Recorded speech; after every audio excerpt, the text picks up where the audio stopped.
When a company decides to go public, it has two primary options for offering shares to the public: a traditional initial public offering, IPO, or a direct listing. While both methods allow a company to raise capital and become publicly traded, the process, costs, and outcomes can differ significantly. Understanding the key differences between a traditional IPO and a direct listing is crucial for both investors and companies contemplating the public markets. In this video, we explore the top 10 differences between these two methods of going public. 1. The process of going public. A traditional IPO involves a company working with an investment bank or underwriter to issue new shares to the public. The company and underwriters decide on the price range, marketing the offering through a roadshow, and then the shares are sold to institutional investors and the public. In contrast, a direct listing skips the underwriting process altogether. Instead of issuing new shares, the company simply lists its existing shares on a public exchange, allowing current shareholders to sell their shares directly to the market. 2. Role of investment banks. In a traditional IPO, investment banks play a critical role. They not only help set the price of the offering but also buy and resell the shares to institutional investors and the public. These banks also conduct due diligence, file required paperwork with the SEC, and handle the logistics of the offering.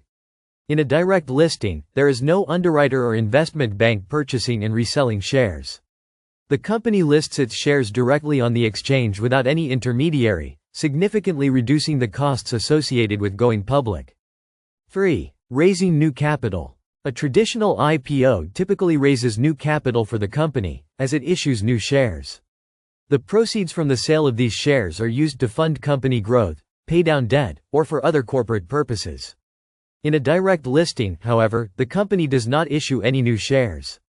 Instead, existing shareholders, such as employees, founders, and early investors, can sell their shares directly on the market. As a result, no new capital is raised during a direct listing. 4. Costs involved. Traditional IPOs can be expensive, with fees ranging from 3% to 7% of the total capital raised, due to underwriting fees, legal costs, and other expenses. Investment banks are compensated for their role in facilitating the IPO, making it a costly process. On the other hand, direct listings are generally more cost-effective. Without the need for underwriting and the associated fees, the overall costs are significantly lower, making direct listings an attractive option for some companies looking to avoid the hefty costs of an IPO. 5. Price discovery process. The pricing process for traditional IPOs is managed by the investment bank, which helps set a preliminary price range and adjusts it based on investor demand. The final price is determined before shares are offered to the public, and it may vary depending on market conditions. In contrast, a direct listing has no price discovery process managed by an underwriter. Instead, the price is set when the shares begin trading on the exchange, based on supply and demand.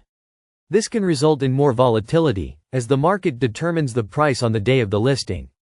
6. Market timing and flexibility. A traditional IPO has a predetermined launch date, and companies must align their offering with market conditions, investor sentiment, and regulatory approval. The roadshow and pricing process can take several weeks to finalize. In a direct listing, companies have more flexibility in timing.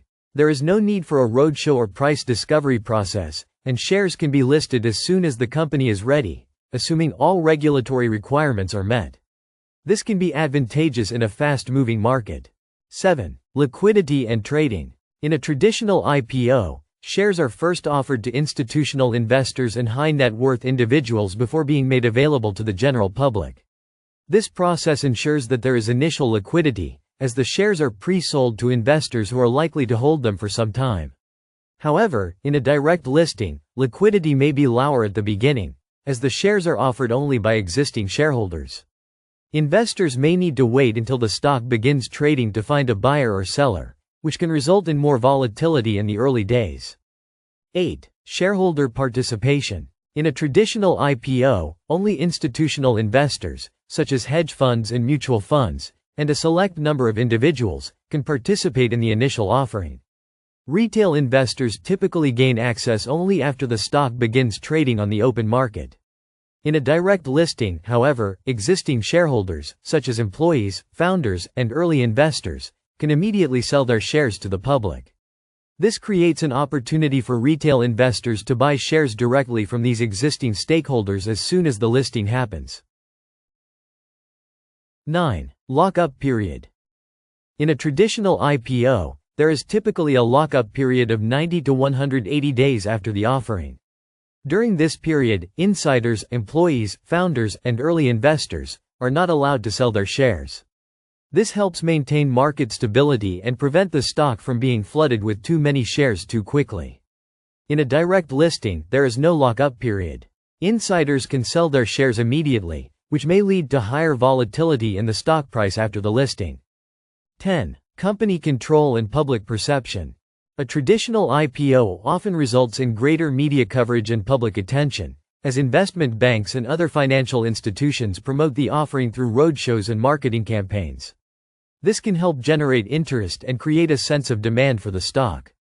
However, this also means that companies are somewhat reliant on the underwriters for managing the public perception of the offering. In a direct listing, the company has more control over the process but may face less media attention and public hype, which can affect initial trading volumes and price movement. Both traditional IPOs and direct listings offer unique advantages and challenges depending on a company's goals, market conditions, and investor appetite. While traditional IPOs provide the opportunity to raise new capital and offer a more structured process with established guidance, direct listings offer a lower cost, more flexible alternative that allows companies to avoid underwriting fees and control their timing. For investors, understanding the differences between these two methods can help assess the risks and opportunities associated with investing in newly listed companies. As more companies explore direct listings as an option, this innovative approach may become an increasingly popular way for businesses to go public in the future.